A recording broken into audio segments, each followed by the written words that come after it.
I've been working at Skyline for 5 years now, and I love it. My favorite thing about working at Skyline is just the people. I've become really good friends with a few of my coworkers over time. It's just not coming into work, sitting down, and like going home. You create a bond at Skyline. You become a family in a sense. You know, you're working together every day, you're learning from each other. For me, it's been a great benefit at Skyline, and I just love it, honestly.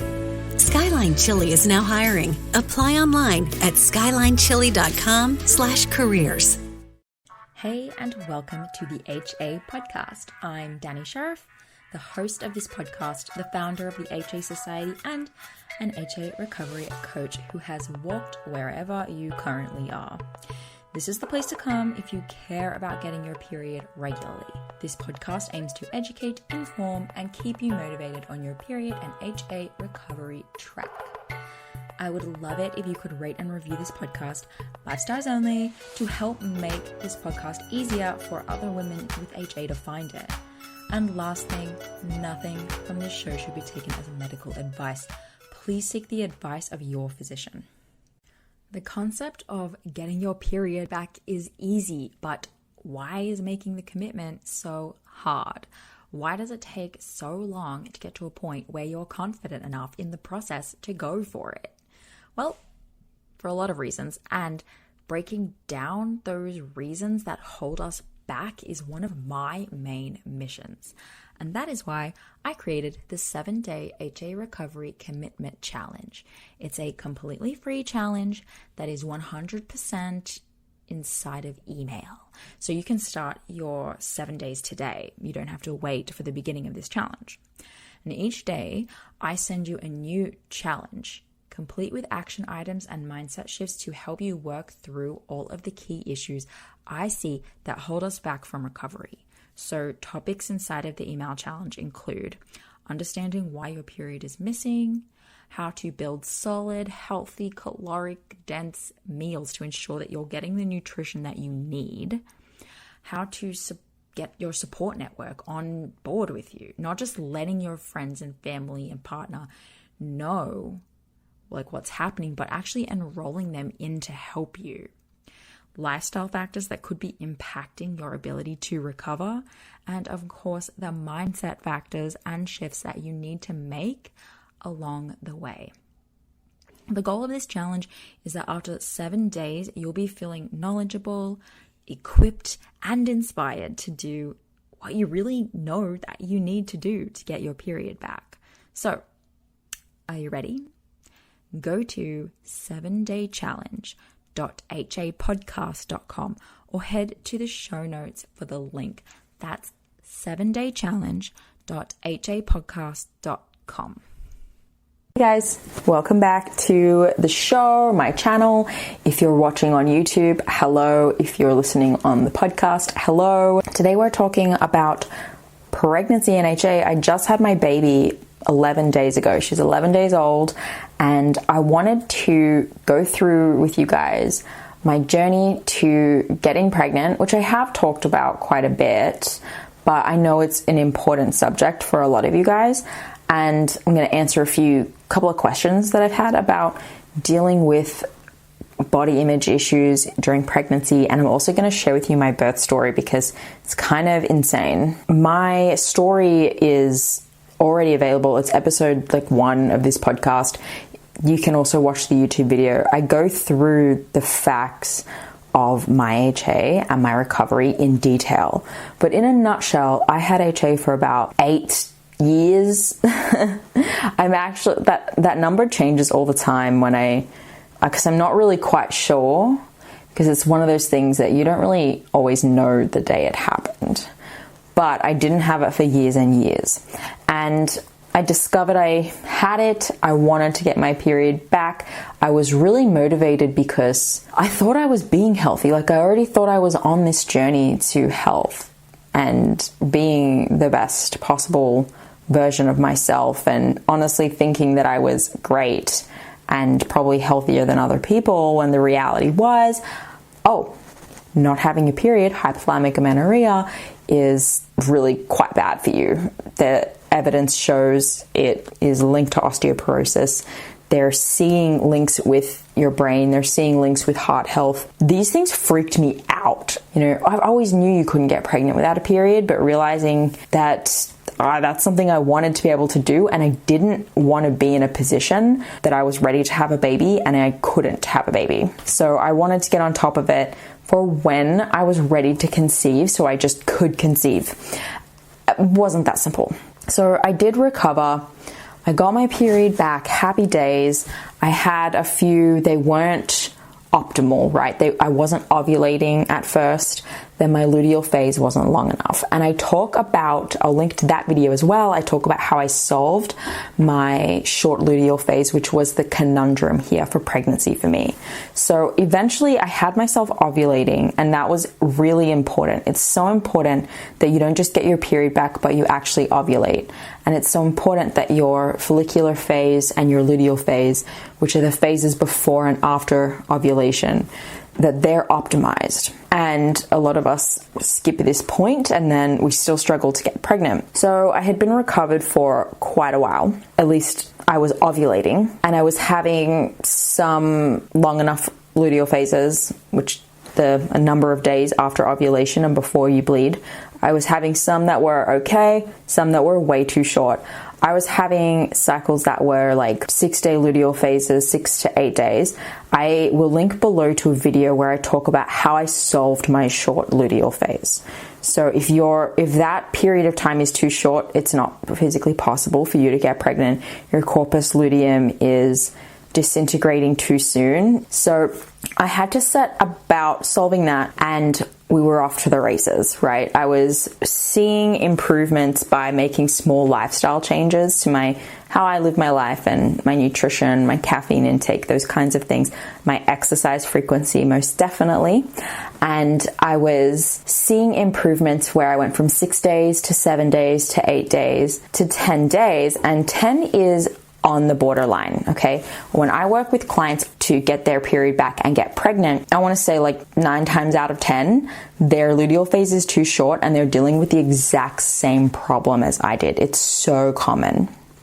And majority of the time, we have been able to get someone pregnant when their most previous luteal phase was like 10 days. So when you actually get pregnant, you don't know how long that luteal phase would have been. But I've seen a lot of times we can go from 10 days in your previous cycle to pregnant in the next cycle. I can tell you that, and that's what happened to me.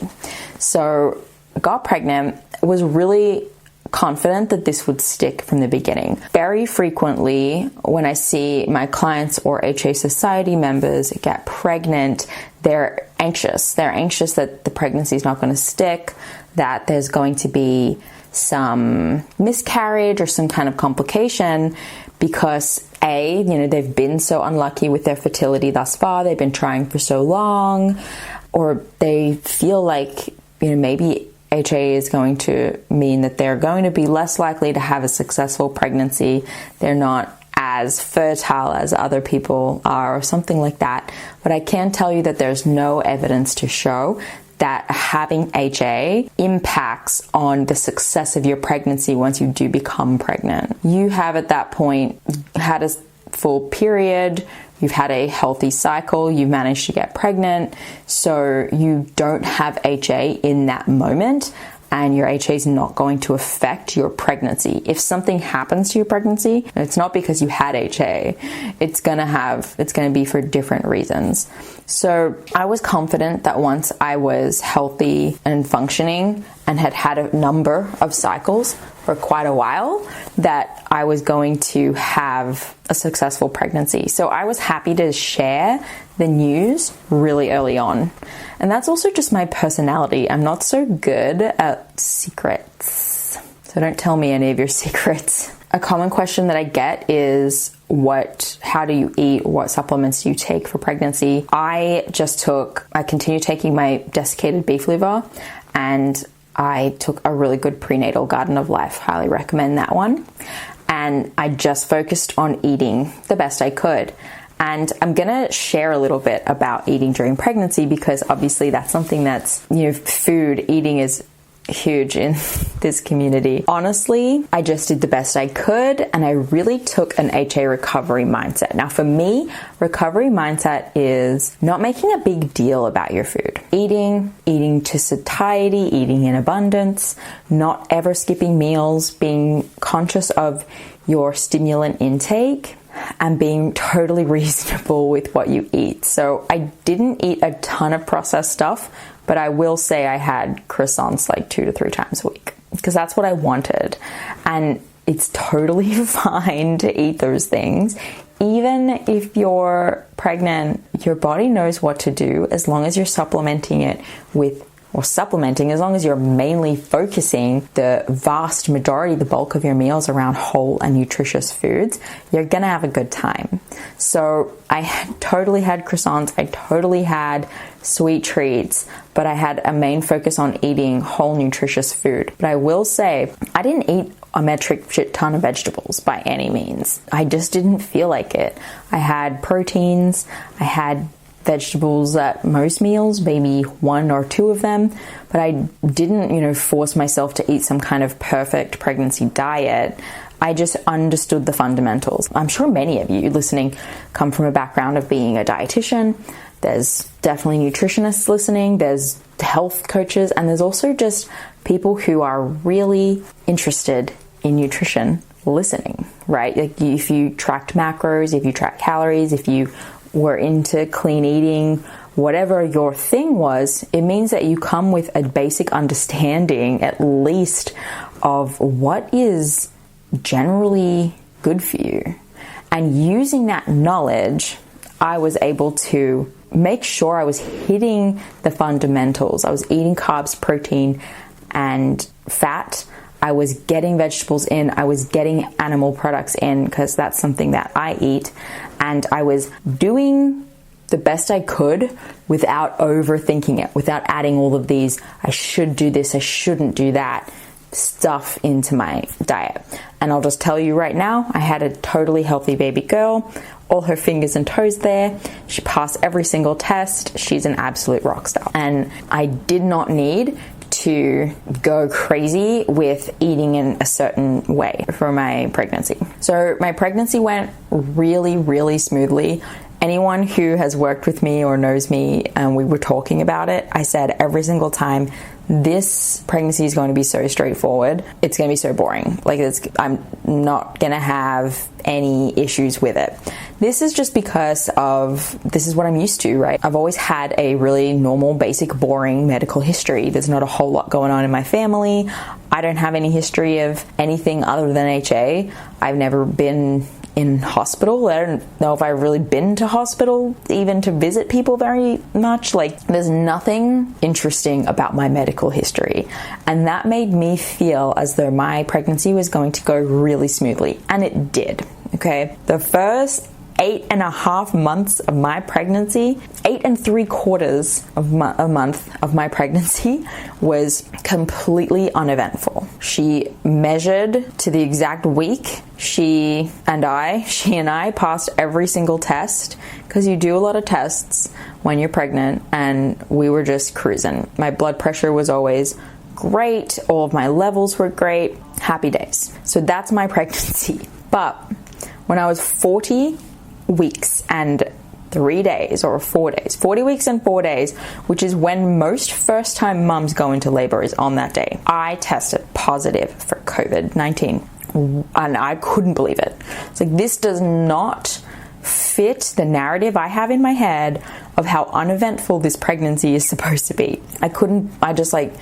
When the doctor said that your test is positive and so is your husband's, I disappeared from the conversation. My husband had to take over the conversation, and I was just staring at the wall in silence. I was like, I could go into labor now because I was feeling sick. So I guess I should rewind and tell you I was feeling sick. I thought I just had some pregnancy symptoms because my husband wasn't really sick.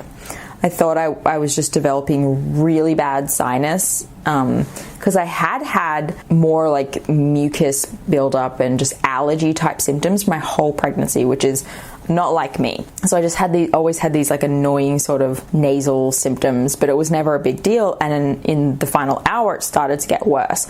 And I decided to go to talk to my doctor and see what I could do for this like cough that I was developing and this sinus that I had in the last week of pregnancy, because I really wanted to feel good for going into labor. So she had recommended a few things that I could try, one of them being eucalyptus. She's like, put some eucalyptus in a diffuser and use your humidifier and hopefully it will help clear up some of that sinus. I happened to have some eucalyptus essential oils, went to go put it in, took a sniff, because I feel like you just automatically do that. You just take the lid off and you have a sniff. And I was like, oh, this bottle's empty. And then I thought, even if the bottle was empty, you'd think it would still smell like eucalyptus. And then that was the moment that I was like, oh, I see. I can't smell anything. I went to every scented candle in the house, couldn't smell it. Opened up a bottle of whiskey that we have downstairs, put my nose into the bottle, took the biggest whiff I could, nothing. And I was just like, oh no, oh no, oh no, oh no. I probably have COVID. So my husband and I went and got a test. And that's how that happened. And I knew this was a problem because I was going to have my birth at a birth center, which is not basically, it's kind of this nice in between of like a home birth, but with a bunch of midwives at a special facility where the rooms are really homey and it's very mum-centered care. It's not just baby-centered, whereas when you go to the hospital, like the baby is the priority and the mum is like, we're just going to do whatever we need to do to you to get this baby out. Of course, not always. That's not everyone's experience, but that was the impression I had gotten, and I was really excited to give birth at a birth center and have a natural birth, which is, you can't have epidurals and most of the drugs are unavailable at birth centers. So that was my plan, and it was going to be great, and we were going to have this birth in this nice facility. And truthfully, that's all I had ever planned. I knew you couldn't plan a whole lot about your birth experience. You could try and plan a tub, like a water birth, and you might get in and realize this is the last thing you want to do and get me out of this tub. So I didn't bother with that, didn't bother with music playlists, didn't care about any of those things. But I did want to give birth at this birth center because I don't like hospitals. Not interested, never want to be admitted to a hospital, always hope I'll go as long as possible in my life without ever having to have a hospital visit or stay. That's what I wanted. And now I had COVID and I was 40 and 4 weeks, so I was probably gonna not be able to have a birth center birth because they're not gonna take you if you have COVID. You're not going to be able to enter the facility, nor is your husband. So I started to process that, and we were making phone calls and figuring things out. And the birth center said, if you can hold off going into labor, which obviously, like, as in if the baby can decide to wait as long as possible, and you make it till the following Wednesday, and at this point it's Tuesday, and they want me to make it to the following Wednesday, I will be eligible to come back to the birth center and have a baby there. If I go into labor prior, I'll have to go to hospital. And that was really lame, and it ended up being, a really hard week. That's a long time to wait, not knowing if at any second now you're going to go into labor because you're overdue at this point. Like, I found out I had COVID, went like 4 days overdue. And this little baby decided to come at 41 weeks and 3 days, which is 10 days post-symptoms, which was the day before, which was the day before I was eligible to get back to the birth center.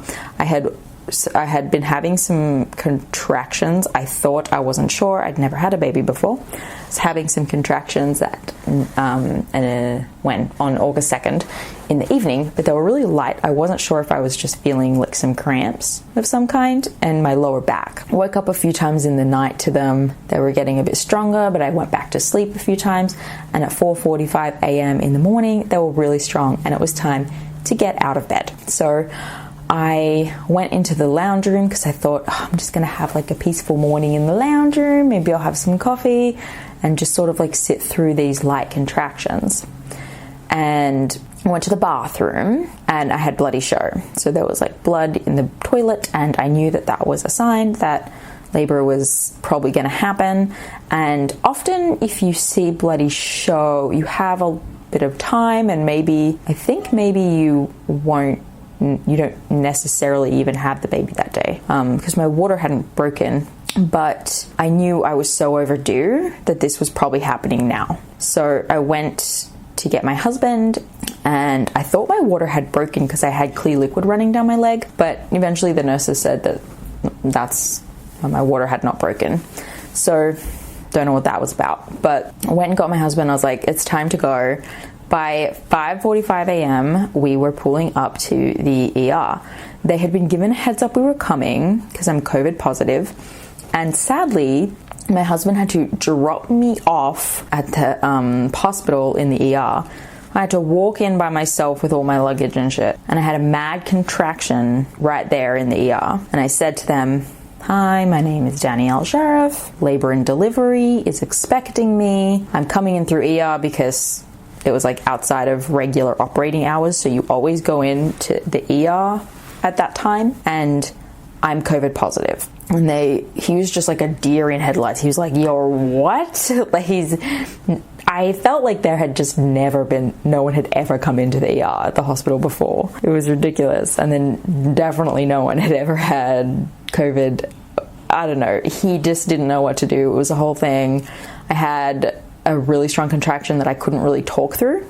And I had to like fill out paperwork, and that was stupid, but it was exactly what I was expecting. It's why I didn't want to go to the hospital, because I knew it was just going to be like, even though I was pre-registered for the hospital just in case, it was going to be paperwork and shit while I was in labor.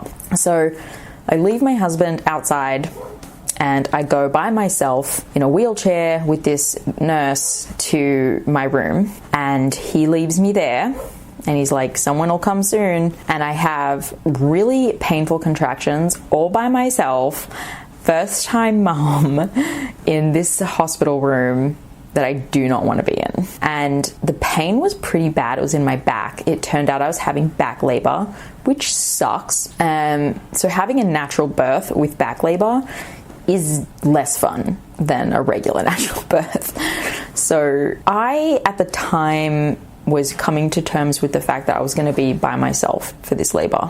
There was not going to be a support person for me. My mum lives overseas. My whole family lives in Australia, and I'm in Austin, Texas. And like, I'm not going to ask people, random friends, to come and help support me through labor while I have COVID. And for those of you wondering why my husband couldn't go, obviously he had COVID too, so he wasn't allowed in the hospital. I keep falling off this couch. So he's not allowed in the hospital, and I'm like processing that I'm going to be all by myself. And my friend Adi, absolute champ, she comes. She's like, "I don't care, I've had COVID, I'm just gonna wear 2 masks, and you're not having labor by yourself." It's like, this is not happening. But it was a few hours before she confirmed that she would come. I had decided at that point, I'm having an epidural. There is no way I'm going through natural labor with back labor by myself with no support person. My doula couldn't come either, so there was no one who could do things like counter pressure or help me change positions. I was going to go through labor all by myself. So I was like, I'm gonna need an epidural, and I'm gonna need it right now because of these circumstances. Thank you very much. That was fantastic. Have you checked out our online resource store yet? We have created a bunch of downloadable content like the Period Recovery Game Planner, which is a 30-page PDF download to help you plan and execute your recovery plan. The 7-Day Recovery Commitment Challenge audiobook, which is the audio version of our 7-day challenge, which is great if you're on the go and you like to be able to listen versus sit and read these really long emails, which is awesome, but not for everyone, right? And we also have the downloadable and fillable journal pages, which are designed to help you through HA recovery. We're always working on and adding more helpful tools for you into this resource store. So You should check it out, and you might even be able to snag one of our limited I got my period back, let it be known mugs. So head to thehasociety.com/store to check it out. And remember that members of the HA Society get 50% off all items in the store. So check it out. That's thehasociety.com/store.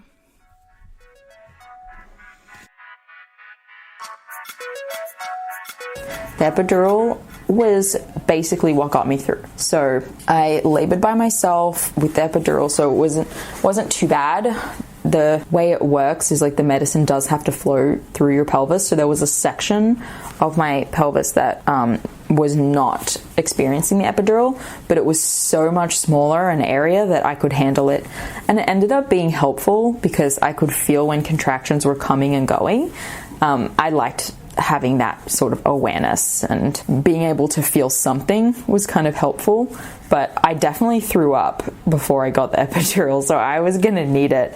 So that, yeah, not fun. My friend showed up. That was really nice while we waited for my contractions to get closer together and start to basically transition into active labor. And I did not experience transition. I really wanted to, even though it looks like the worst part of labor, because I don't know, I was just curious about it, but I guess I just passed that, missed it, maybe because of the epidural. And we were ready to start pushing. So I had my support person. She was constantly keeping my husband updated through text message, and he was so cute. He before my friend got there, he was calling the hospital and trying to check in to get updates, because really he just dropped off his in labor wife and heard nothing else. He got no updates from me because I was in no state. I'm not going to be texting no one. And so he was just calling the hospital to get updates on me. So once my friend arrived, he was able to use her, and that was really great. And I pushed for 3 hours. So I pushed on my back, which is also not what I wanted to do, but I was pretty numb and I did not want to move. So I just pushed the baby out on my back. It was fine. It took, I think, probably an hour longer than it would have taken if I didn't have COVID, because just before I started to push, a nurse came in to take an x-ray of my lungs, and they came back about an hour and a half into pushing to tell me I had pneumonia. So I had developed COVID pneumonia, which I probably could have told you because I wasn't able to breathe. So anytime for the last few days that I took a breath in deeply, I would probably get what felt like 70% of the way there in my lungs, and I would cough. So I couldn't fully inflate my lungs, which meant when it was time to push, I was having a hard time. I probably pretty impressively was able to push for 8 seconds at a time. They usually aim for 10, I think. So I was able to push 8 seconds, 8 seconds, 6 seconds through each contraction. And a lot of that was adrenaline, because I really couldn't breathe, and I had to wear a mask as well. So pushing when you can only fill your lungs so far and wearing a mask was really tough. So it took me probably an extra hour to push this baby out. And towards the end, the midwife, she said, you would make a really good candidate for vacuum, where they help suck the baby out. I don't know. I'd never really looked into it because I thought I was going to this birth center. I didn't think that would happen to me. I had started to feel a bit discouraged because I was running out of gas, right? I could barely breathe, and the 8-second pushes were starting to turn into 7 and 6 seconds. And I was just I just wanted this baby out. I did not feel well. And she had been crowning for 2 hours. And I know that that's kind of how long that part takes, right? You're pushing and pushing and pushing for a long time, and then eventually you start to really get some momentum. But I just felt like this baby wasn't coming, and I was getting tired, and I had this fear in my mind that if I got tired enough, I wouldn't be able to do it, and I'd have to have a cesarean. So they took about 15 minutes to talk to me about the vacuum. I remembered none of that, because any of you listening who have had a baby, people are trying to talk to you about shit, and all you're thinking in your head is, shut up and give it to me. I don't care about anything that you're saying.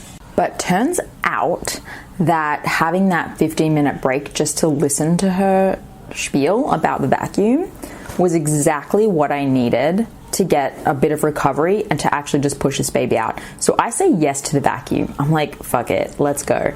And they bring in like 10 people. All these people come in, so I guess they're pretty confident that this baby's about to come out.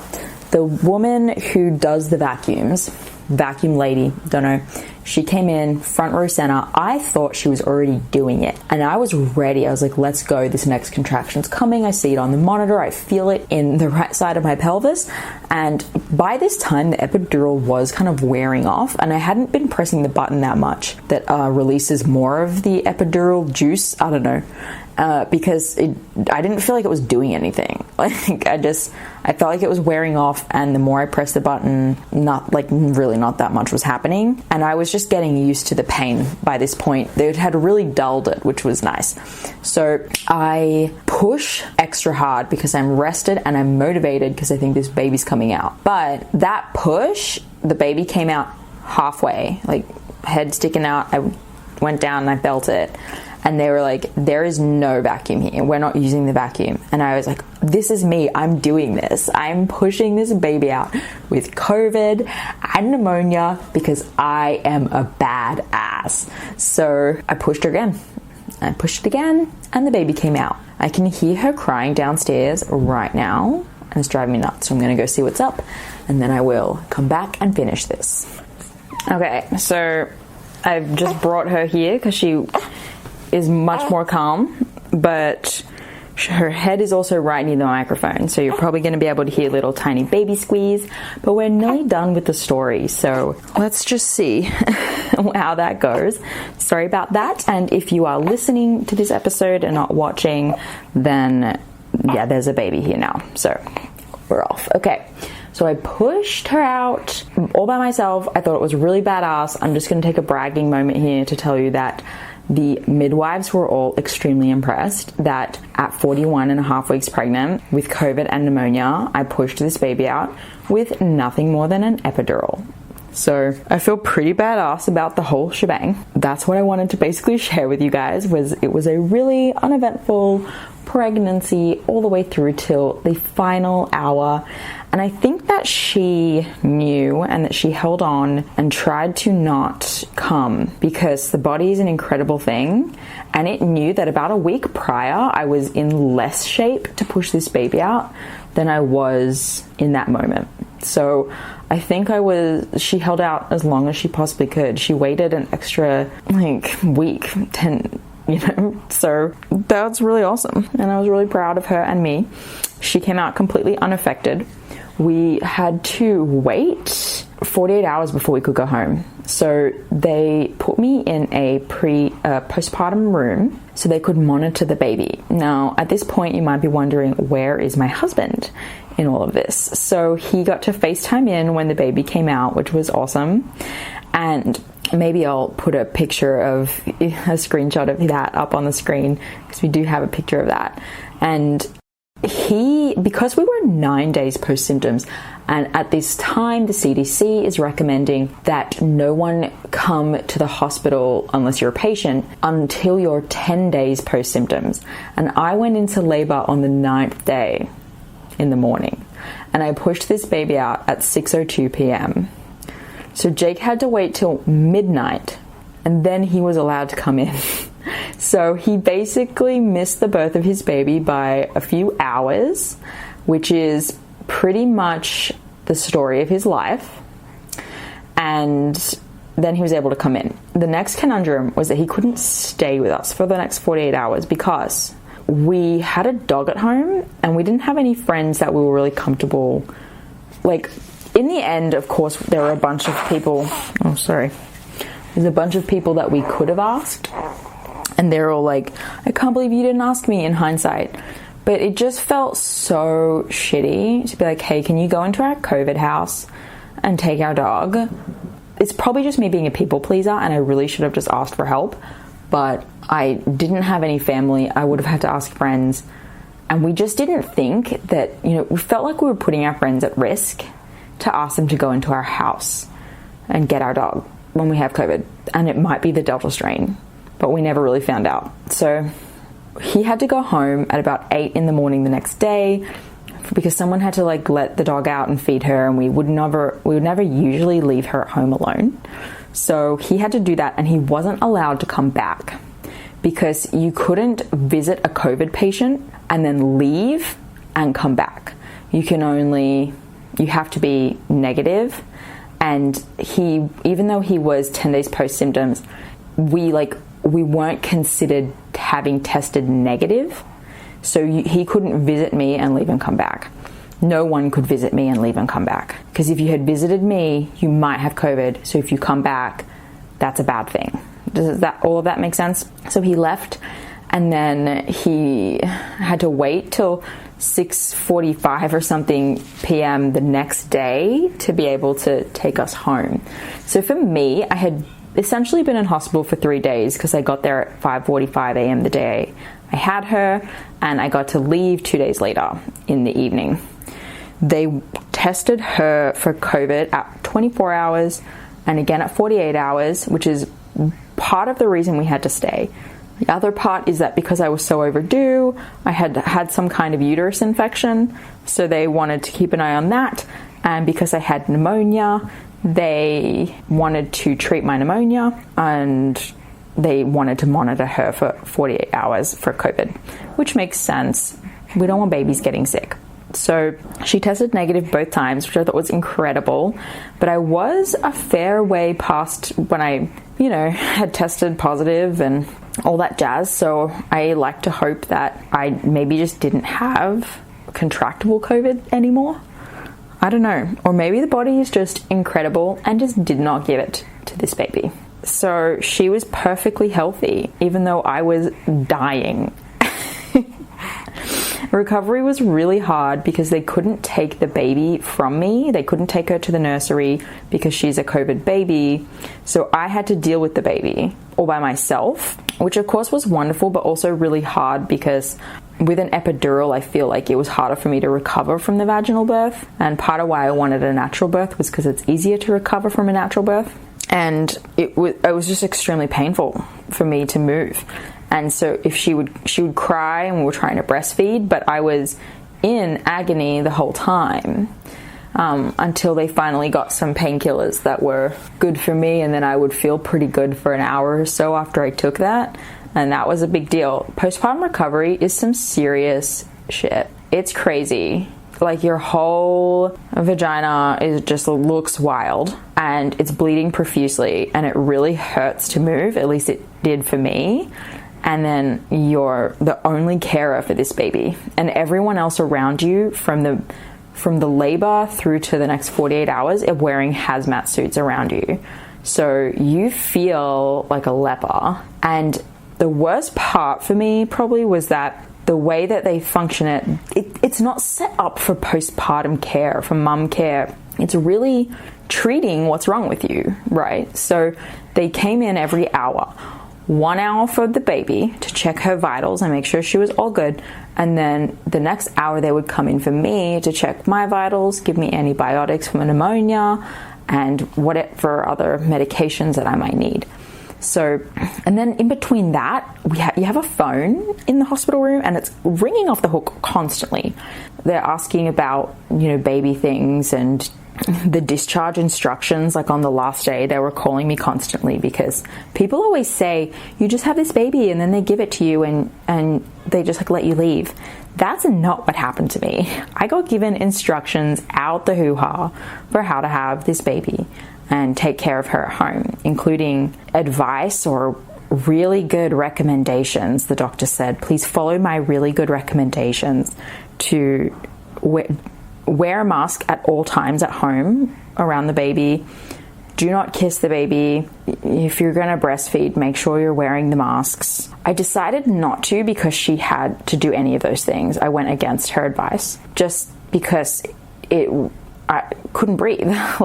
My pneumonia hadn't improved at all.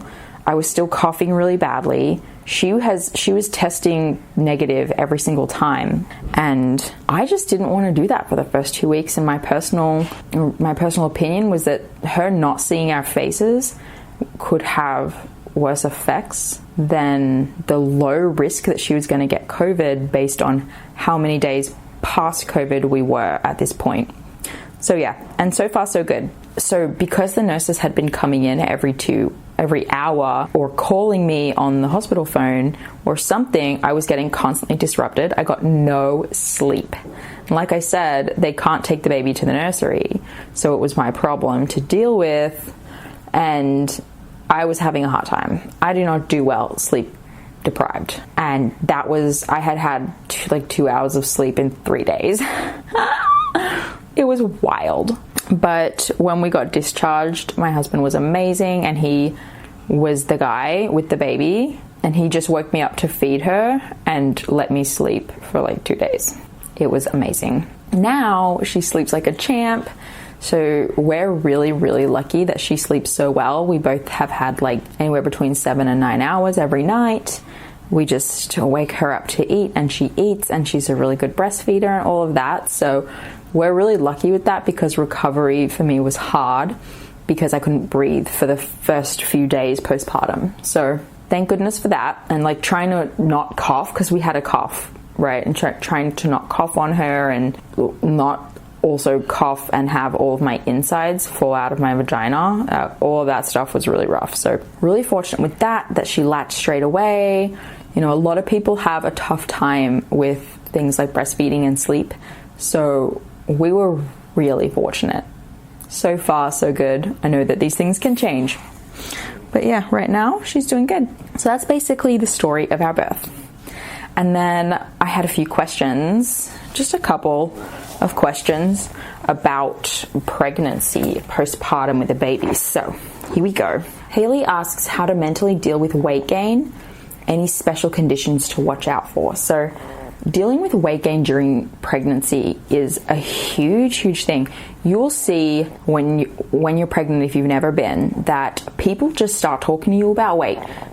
You're pregnant, and some older lady who had her kids 15 years ago will say, oh, I gained X amount of pounds and this is how long it took me to lose it. And you're like, okay, cool, sorry, thanks for your unsolicited conversation about pregnancy weight gain. And there's also people, if you join a due date Facebook group or something, people are like, I can't wait to work out, all of this weight gain is really stressful, or will constantly ask, for updates on how much weight everyone else has gained. And it's just a really big deal in the pregnancy world. So it's really important to go into pregnancy knowing that weight gain is going to be a topic of conversation, potentially with your doctors, with random people that you know, with other pregnant women that you come across. It's all about weight gain. So just know that it's really normal to gain weight, okay? And if you got pregnant very shortly after recovering from HA, there's a strong chance, I believe, that you will gain a fair bit of weight. Now, if you have been weight restored like I had been at a heavier body weight for quite some time before getting pregnant. That meant, I truly believe, that I was at a starting point, thanks to HA recovery, in my weight, that my weight gain was minimal. I was amazed. I couldn't actually believe that I had gained so little weight. But I had been eating in abundance. I was so hungry that first trimester especially, that you would think that I would have gained a lot of weight. But I think that a lot of women out there in the world are under eating, even if they don't lose their period, or are sitting at a lower body weight than their body wants them to for pregnancy. So it really depends where you're at in your journey with that. And if you do gain a lot of weight, know that it makes sense that you feel shocked, right? You are seeing your body change rapidly, so it's okay to feel feelings about it. It's okay to reach out for help. I highly recommend that you have a therapist, someone that you trust that you can talk to during this time, because dealing with rapid weight gain, especially when you have a history of fear of weight gain, you're not crazy, you're not broken. This is an essential part of your pregnancy, is to get your body weight to where it needs to be. Because fat isn't just some like random, oh, little baby. Fat stores are not just like there to just be fat stores. They hold hormones. They play a really important role in the immune system, and it's helping you to build and grow this baby. So expect some weight gain if you're underweight. If you're not ready to have a baby yet, know that a big part of the weight restoration that you're going through right now is to help you prepare for baby. And it's great. It's healthy. It's good. It needs to happen. And maybe that should be your mantra. It's healthy. It's good. It needs to happen. Because it's so important that you let your body do what it needs to do and you do not fight it. I think that's the best advice I can give you as someone who gained her weight before she got pregnant. So I actually got a ton of questions about the weight gain, body image stuff. So that really answers the vast majority of people's concerns actually around pregnancy. So it's really important to keep your head down, stay in your own lane, and do not let people make comments, or don't feed into that conversation. If people want to bring up their weight and weight gain and ask you silly questions like what's your plan for losing the baby weight and stuff, you should totally lead by example and shut it down. Shut it down. This isn't what it's about. Okay, and then the other question that I got was, did you tell people who knew about your HA struggles earlier than the 13-week mark? So like I said, yeah, I said at the beginning of this episode, I think, that I was confident and I told people right away. Because HA does not have any evidence to show that it affects the success of a pregnancy for you. And I don't have a lot of miscarriage or anything in my family, so I was down to share. Additionally, if I did miscarry, I'm the type of person who wants the support of her community. I probably wouldn't be super private about it. So it worked for me to share about our pregnancy at around 10 or 11 weeks. Also, I'm not about restraining or holding back my happiness to protect myself from disappointment. I allow myself to be happy about something in the moment if I want to be, and know that if it doesn't turn out how I wanted it to, it's still okay that I experienced happiness, and I don't believe that I'm going to be any less upset because I allowed myself to be happy. Maybe I would be, but not by much. So it's worth it for me to enjoy the moment and see that positive pregnancy test and be excited and happy. I see way too many women hold themselves back and tell themselves, I'm going to wait till I reach X point before I let myself feel happy. You only live once, so YOLO. You deserve to enjoy this moment. And if something happens down the road, you're allowed to feel sad too. So if you want to share early, share. But don't do things out of a place of obsessively trying to protect your feelings, because it's not going to work. You're feeling what you feel. Trying to suppress it's pretty rough. It's not that easy. So feel what you want to feel, enjoy it, celebrate, and cross that bridge of negativity when it comes, if it comes at all. That's about the advice that I've got to give. So thanks for listening, guys. This was really fun, and I will see you next week. Thank you so much for listening today, guys. Please subscribe to the podcast, and if you could head to iTunes specifically and leave a rating or review, that would help so much, because it makes it easier for other people with HA who are Googling around to find the podcast really easily. So if you do that, you're doing a service to all of the women. Hear that? Is that America cheering or a sausage patty sizzling to perfection? It's time to cheer for Egg McMuffin and fresh cracked eggs at McDonald's. It's time to wake up to the aroma of freshly baked biscuits and treat yourself to a real honest-to-goodness morning meal. Breakfast, it's on at McDonald's. Now enjoy a large iced coffee for just $2. Add a breakfast sandwich to make a meal. Prices and participation may vary. Cannot be combined with any other offer or combo meal.